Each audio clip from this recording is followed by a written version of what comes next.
Hey guys, welcome back to another episode of the 1% Club Show. On today's episode, I have a fund manager from Jio BlackRock. For those of you who don't know, Jio has launched a new company in partnership with BlackRock and is poised to be one of the largest asset management companies in India. Just to give you some context, BlackRock manages a global portfolio upwards of $14 trillion. India's entire GDP is only $3 trillion. The largest AMC in India manages just $100 to $150 billion.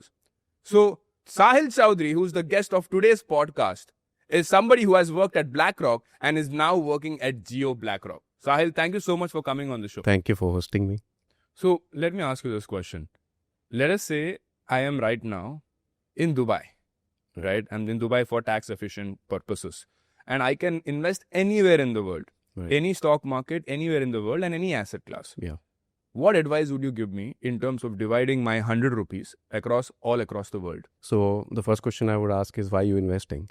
What is your time horizon? How long are you investing for? So I am investing to become super rich. Right. I want to be ultra wealthy, right? And I am investing for 20, 30 years of generational wealth. Right. So you're an individual who's looking to invest for the long term. Yeah. I would also ask about your risk appetite. Yeah. And there are two things when we talk about risk. One is your willingness, right? You might be very ambitious and you might be, say starting with, say, a net worth of, say, 1 crores and wanting to make 1,000 crores. Yeah. You might be willing to take the risk for investing. However, you might not have the appetite, given your financial situation, right, to be able to take that risk, right? So let me tell you that I am willing to take even a 20 to 30% drawdown. When COVID drawdown of 35% happened, I did not flinch. I just doubled down and put more money. I'm that kind of an investor. Right. So that's the willingness side of it. Yeah. You should also look at the appetite from your own personal circumstances, right? Yeah. Do you have, say, family to take care of? Is the money you're investing a large part of your total capital? So let's take a small example. I have no financial obligations. I am single. Right. I'm happy. And I have no obligations whatsoever. Right. And then there will be things like liquidity. Do you need this money, a part of this money at any given point of time? Or are you happy just leaving it aside for, say, 20, 30 years and things like that, right? I'm happy to leave it aside for as much as possible because my liquidity is managed by my active income sources. So I'm always earning more than what I need. I'm easily saving 60-70% of my income. Right. So assuming that, you do not have a preference for a region or a country. Yes. Right. You're not Indian. You don't have a preference for India or constraints to be investing in India only. I would say a global asset allocation portfolio. Yeah.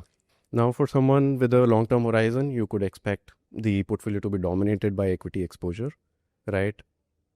Again, there is no simple straight answer, but say 50, 60, 70, 80% of equity exposure you can get. You can get exposure to, say, US market, for instance, right? It's been a outperformer in through history.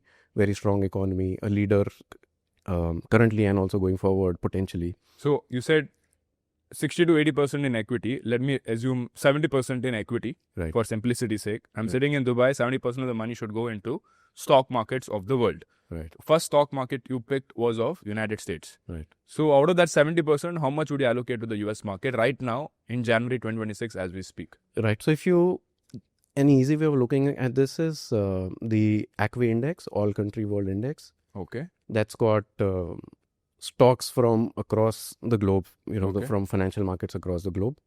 And if you look at that index, you'll see that it's 65-70% US.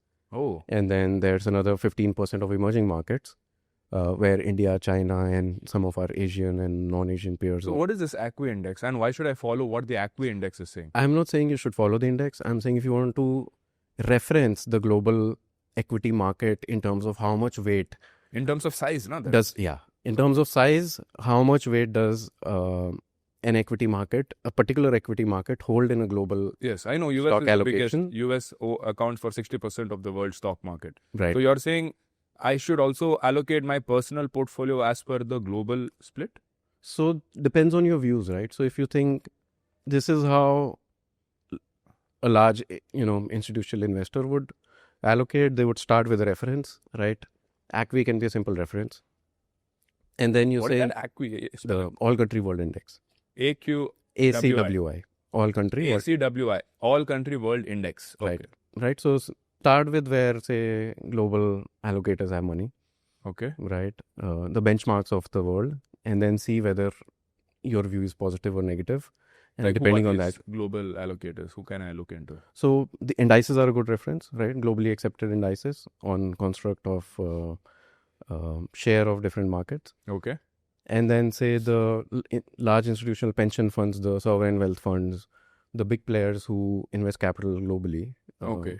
Right. So Canada has a few, CPPIB and um, the Norwegian sovereign fund is an example. Um, there are a few in the Middle East. So these are basically the funds which are managed by the governments of that country for the welfare of the Not necessarily governments, but more often than not, yes. Like the sovereign wealth funds are professionally managed. They're run institutionally by professional investors, Okay. and there are large pools of assets you can learn from. And they are managing it for the benefit of their retiring citizens, right? Yes. Pension, Yes. name pension suggests that. Yes. One caveat, however, is that investing is always about, the purpose matters, right? Why you're investing, how long, and things like that are important. So an endowment investing for the long term versus an individual investing for the long term is not the same. So as an example, actually, let's just take this example. Sure. Let's say IIT Bombay or a large university in the US, say a Harvard or a Stanford, right? They have large pools of assets, they get donations, research grants, there's a lot of money that they're managing professionally, right? So billions of dollars of assets. Now, an endowment needs to run the university. They need money for research, right? They need money to operate the campus. They have uses for capital and they have ongoing expenses that cannot go away, right? So let's say an endowment needs 4 or 5% a year of their capital. They're also investing to grow their capital over the long term, protect it from inflation. You don't want the real value of your money to go down. You want it to grow. But they also have expenses that cannot be ignored, right? Just because markets are down a particular year, you cannot stop funding research for a university. Correct. Right? So for them, the expense is quite important, right? And then they will structure a portfolio in a way that also takes into account their expense requirements. Their withdrawals. Yeah, their withdrawals. Because that's an important part of their investment mandate. You as an investor, say if you're young, you're starting a new job, and you're just saving for retirement and you've got a 40-year runway, you have maybe more ability to bear volatility. So if markets are down next year and the year after, but they go up, say, 5 consecutive years afterwards, you've got time on your side. So you can balance volatility through time. You maintain your investment discipline and your portfolio can be maybe a higher equity proportion compared to the endowment. So that's an example, as to why the purpose of investing and understanding who you are as an investor matters in asset allocation. And same answer for everybody is probably not appropriate. It's important to understand why you're investing in the first place, who you are, what kind of risk you can take, and the portfolio is then tailored accordingly. I was looking at the Harvard Endowment Fund, and I was surprised to see that almost, I think, 20% of the allocation is in Bitcoin. Right. And I was like, okay, this is an endowment fund for a university. And like you said, they're constantly utilizing their money for their day-to-day expenses. And a significant chunk of the portfolio is on a very, very volatile asset class. And even a big chunk was in the AI stocks. Like, I think overwhelming majority, like more than 40-50% are in AI stocks. So they're clearly taking a very, very futuristic outlook towards asset allocation. But if I compare that with an average retail investor, I don't think there will be many retail investors in India who have a 20% allocation to a cryptocurrency.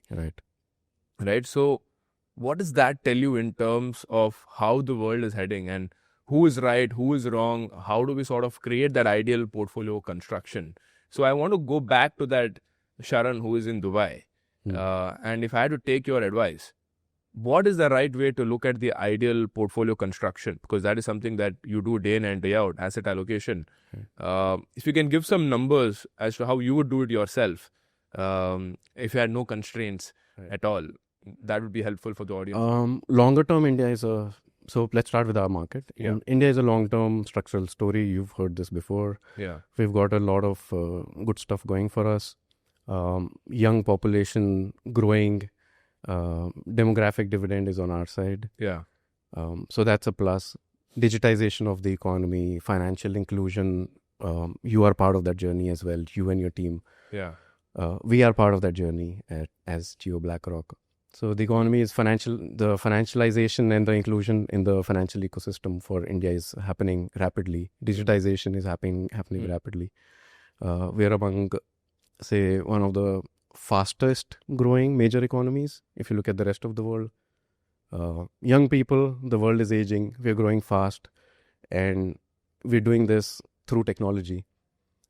So India seems to be a bright spot in the world in the long term, structurally speaking. There are, of course, risks in the near term as well as things to be aware of. But I understand that India is in a very good spot from a long-term horizon. Like if I'm somebody who is a passive investor thinking that, hey, where can I invest where I cannot go wrong? Yeah.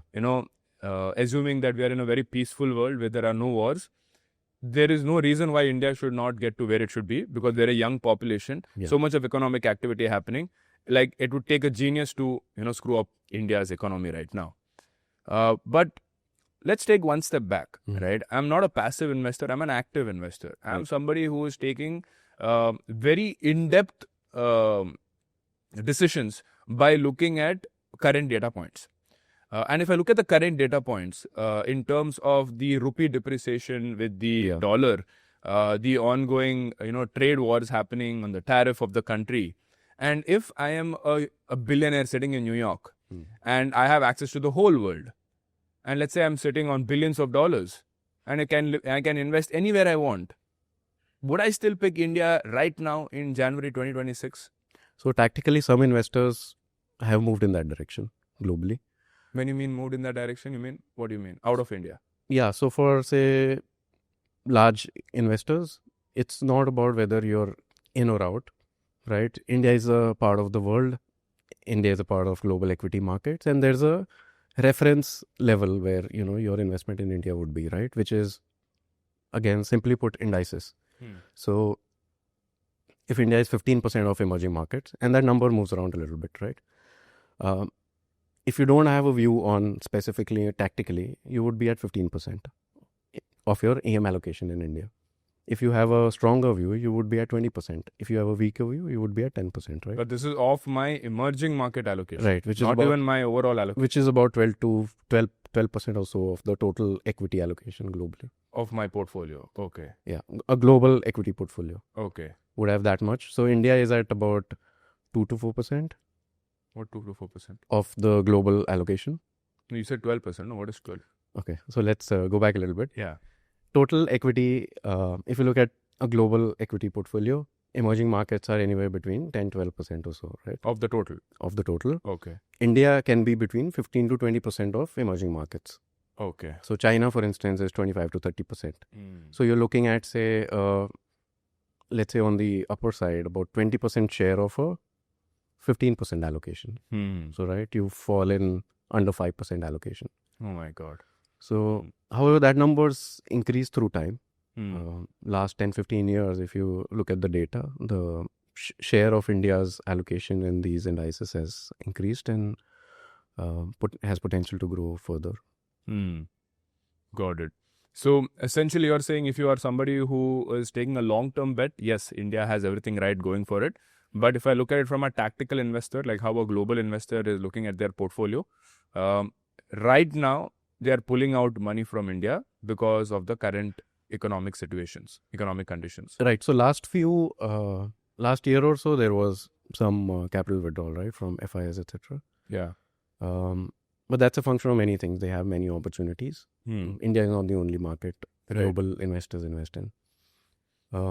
Any certainty on trade, a trade deal, for instance. Investors like certainty. Right. So any progress on that front can be a positive for India. So as an average Indian retail investor, let's say I'm an investor, I'm an Indian earning 1 lakh rupees per month and I'm sitting on 25 lakhs of savings. And I am investing for my long-term goals. I don't have any short-term goals. Yeah. how much percentage of the money should be outside India, invested in other markets? Again, there's no one answer, but say 10, 20-ish, 10-20%. maybe a quarter. But this is not pure science, right? But why would you say that? Because if I'm a global investor, that's the flip. Like as a global investor, I'm investing less than 10% in India. But as an Indian living in India, you're saying put only 10% outside India or 20% outside India. Yeah, because there are practical constraints also, right? One, India is not a bad place. It's a fantastic growing economy. Sure. Long-term prospects for our country are really, really good. And we hope that translates to financial market performance as well. But there are also practical considerations on investing abroad. For instance, you have too many choices. How do you invest? Then you have to go through a financial advisor, right? The advisor can give, if the advisor can give you an allocation which is higher than, say 10, 20, 30, fine. If it works for your circumstance, sure, not an issue.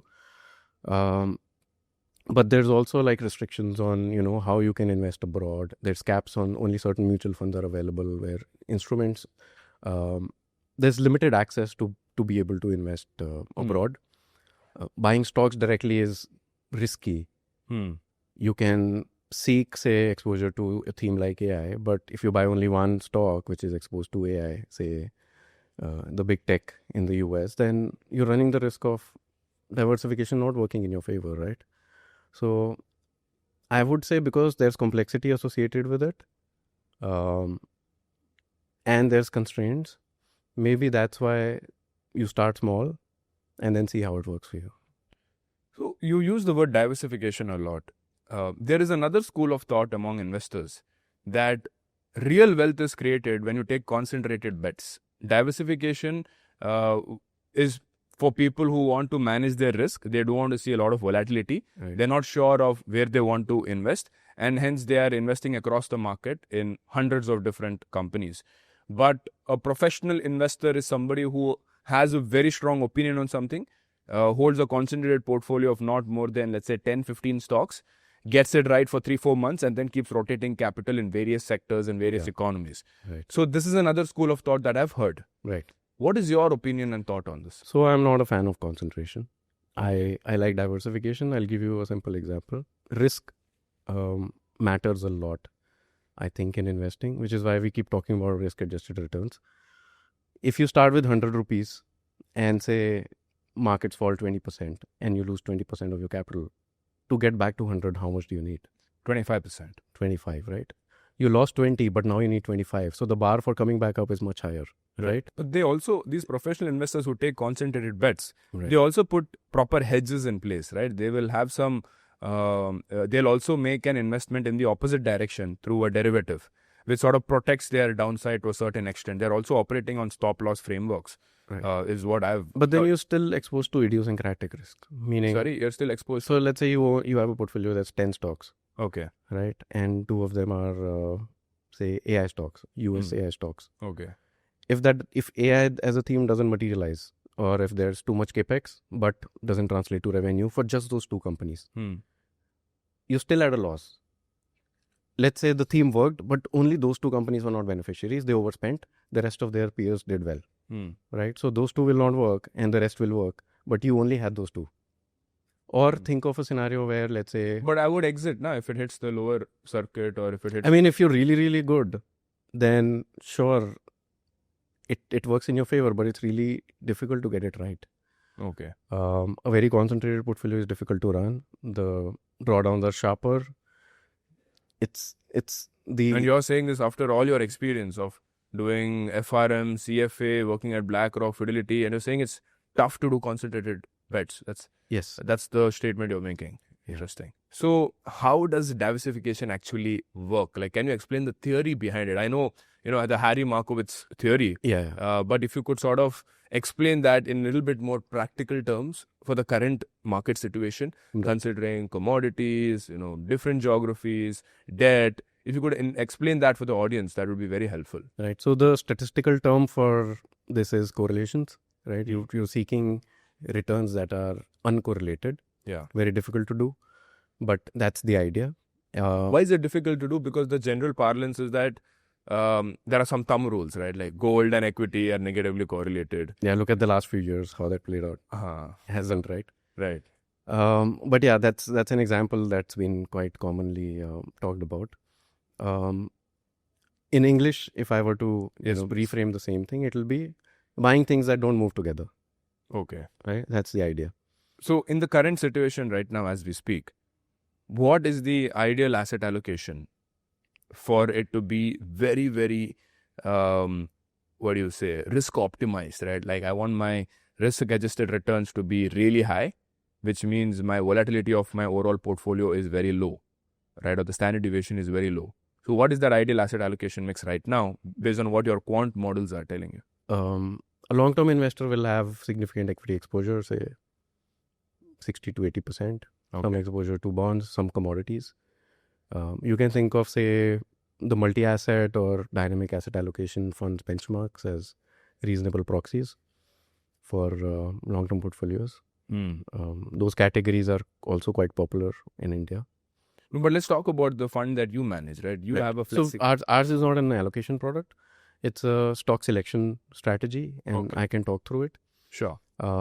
It's a... Okay, so you're saying that before you come to your product is pure equity. Pure equity. So one step back, if you have to pick multiple assets, you're saying 60 to 80% equity and the remaining in bonds and commodities.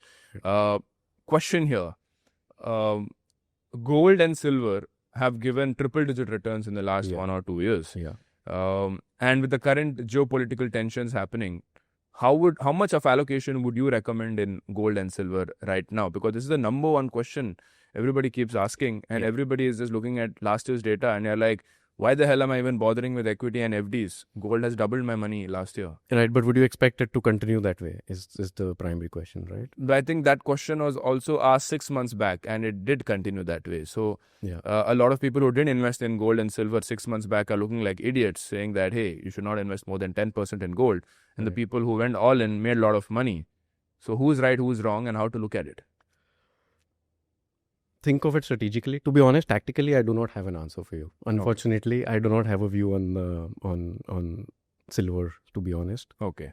It's also been, given how these asset classes have behaved, some of the traditional expected relationships have not held up. Right? As you gave an example of when equities don't do well, gold tends to do well. Yeah. We've had an environment where both asset classes have done well. Yeah. And gold has actually outpaced equity markets, right? So actually equity hasn't performed well, at least from the Indian market's point of view. Last year it has given negative 2% as of today. Last year was okay, but say post-COVID markets have done really well. Post-COVID, yes. Yeah. But if I look at just the last year, 2025, it's been about, I would think, almost break-even. Whereas gold has given, 100% return almost. So it's sort of true, right? That they were negatively correlated. Market didn't perform well, gold performed well. So it's sort of balanced equation. Can't we say that? I'm not too sure. I don't think so. Why? Because markets have done okay in the context of what's been happening. Okay. Plus gold has outpaced equity markets significantly. Right. And now silver is going on. I would think of the relationship in the context of a strategic view. Why should you have, again, going back to diversification and why should you invest, etc. What is the role of that asset class in your portfolio? Number one question. Okay. Right? Why should you care for it at all? I would not think of it as gold has the highest return last 3 years. Let me put all my money in gold. Right? That's not how this works. Right. You're looking at 20, 30, 40 years. You do not have a 40-year view on gold. Yeah. It's not possible for every person on the street to have a 40-year view on gold versus equities. It's just, the future is uncertain. Agreed. You cannot know. Yeah. Right? So you have to, the objective for investing is to maximize your probability of reaching an outcome. Right? If your outcome is retirement and your horizon is 40 years, you want to maximize the chances of creating wealth when you retire. That's the objective. Sure. Right? Now, if 90% of your portfolio is gold, how would that have done, say, last 30 years if you take out just the last 3 years? Right? Not so great. Think about that. Yeah. Right? What in the single digit return? What if 2030 through 2050 is 1990 to 2010? And not, so there is recency and hindsight bias on, chasing the thing that has done well. Yeah. But that's not how one should think about asset allocation. You think about the strategic use of that asset in your portfolio. So if the professional investors, let's say the multi-asset funds in India, what are their benchmarks? How are they, evaluating commodities? Learn from people who are running this professionally and see, is anyone at 80% gold? Yeah. Right? The answer, I haven't looked at all of these, funds, but it probably is no. You see, I've spoken to hundreds of fund managers in the last 2 years, and I've come to realize that at the end of the day, there is always a certain element of guesswork. Nobody knows course. 100% sure that this is it, Yes. right? Yes. And nobody, and there are, and even if you've done all the research, all the hard work, you have a 100 people team, even then you can still go wrong, right? Yes. And the another constraint that a large fund manager has is that they have very large risk and compliance teams, because they're also managing money of the person who is having less than 1 lakh net worth, and also somebody who has a 1 crore plus net worth. Right. And automatically the risk and the compliance team will be like, okay, we need to protect the interest of the person who has just a 1 lakh portfolio, who has invested with us. So I cannot let you take outsized risks. You need to manage this money thinking from the general public's point of view. So from that perspective, don't you think a mutual fund, when I'm investing in a mutual fund, it's not really customized for my risk appetite and for my financial needs and goals? This is a question that I've been dealing with. That great, mutual funds are a great investment option, but it cannot be customized for every single person, because as a fund manager, you are thinking about the largest category of people among my investors, which is which also includes people who are, only putting 1,000 rupees monthly SIP, as opposed to somebody putting a 1 lakh rupees monthly SIP. Both of them are ready to take different kinds of risk, but as a mutual fund manager, I'm gravitating more towards here because they are the masses. Right. So a fund is part of your allocation. The fund is not the allocation, number one, right? If you look at, say, a flexi-cap fund in India, it's got a fixed benchmark defined by, the regulator and the industry. Exactly. The regulator has fixed the benchmark. Like, let's talk about your fund, flexi-cap fund. Yeah. Can you tell me what the regulator has given? There's a rule book given to you. Yeah, there's a BSE 500 and an NSE 500, two potential options for benchmark. Essentially, the top 500 companies in India by market capitalization. Right. 100 large, 150 mid, and 250 small cap. That's the benchmark. So basically, there are some rules given to you by the regulator, right? And you have to work within those rules, right? And aren't sometimes these rules constraints for you guys to take more risk and generate more returns? I would say no. One, it's a necessity, right? The funds, if you look at the categorization of mutual funds in India, they are very clearly earmarked. One AMC can have one fund in each category: large cap, mid cap, small cap, flexi cap, and so on and so forth. The benchmarks are defined. It's actually a good thing. So the investor is aware of what they're getting, right? When they're buying a fund, they know what they can expect potentially. If you want only one fund, which is your asset allocation in entirety, there's also asset allocation options available in the market. However, the decision to invest in a fund is the investors. So Correct. I don't know your circumstances. I don't know why you're investing. I don't know for how long. Right. But our objective and our endeavor is to make sure, given our category, we try and do our best to generate wealth for the investors in the pool of assets that we have. We manage it to the benchmark so that through a long-term period, we can deliver returns in excess of the benchmark, right? That's the endeavor for any asset manager in any category. So what you're saying is that before an investor invests in a mutual fund, I should not think that, okay, the mutual fund knows my personal circumstances and then they're investing. They are investing with respect to, okay, what the benchmark is, and my job is to beat that benchmark. Right. But before I even invest in this mutual fund, I need to do a lot of homework, asking myself, is this mutual fund manager's strategy aligning with what I need for my personal circumstances? Yeah, so asset allocation is step one, and then fund selection comes later. Got it. So there needs to be like a financial advisor in between to sort of get to the point where I actually pick these mutual funds. Not in all cases, not necessarily. Yes, but not in all cases. So for instance, you can also be buying a fund that is asset allocation, right? The fund does asset allocation tactically and strategically, and it can be your primary holding of your assets. Do you guys have a fund like that? Not yet. Not yet. Um, So basically, this would be like a fund of funds kind of a structure. or asset allocation product, which can So it can invest anything. multiple equities, assets, bonds, commodities, Okay. multiple Interesting. asset classes. Interesting. So Sahil, let's immediately start off with what is this Aladdin AI, which Geo BlackRock keeps talking about? It's actually an integrated investment platform created by BlackRock and has been used by practitioners and portfolio managers at BlackRock for decades now. Okay. Um, Okay, it's been used for decades. it's been used for decades. Okay. Think of it as an app store for investment management. For instance, let's take a look at, say, the workflow of an asset management company, right? So when I, as a portfolio manager or a fund manager, when I'm executing trades or buying or selling stocks or other assets, I'm doing this through Aladdin. So the execution happens through that system. When my trades go to our compliance department, they're reviewing those trades on Aladdin. So all of these systems and teams are talking to each other through the same holistic ecosystem. Now you can also say have a chatbot integration where you can ask questions about your portfolio and things like that, right? Okay. So at a high level, that's what it is. Integrated investment platform Okay. is what I would call Aladdin, and it's used across the BlackRock ecosystem. And there's also other asset managers that are clients of BlackRock who have been using Aladdin for a long time. Perfect. So Sahil, anything else that you would like to add in terms of building the ideal portfolio construction? We think we've gone into too much depth of quantitative models, risk management, global investment strategies. Any last thing that you feel like retail investors should know, which you feel like they're overlooking? You know, the number one mistake that the retail investor is making, which you feel like, you know, they should not do. Understand risk as much as you can. That's very, very important when investing. Understand why you're investing.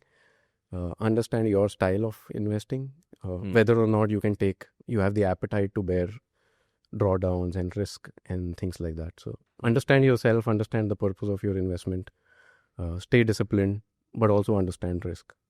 Perfect. Thank you so much, Sahil. I think this was a very enlightening conversation.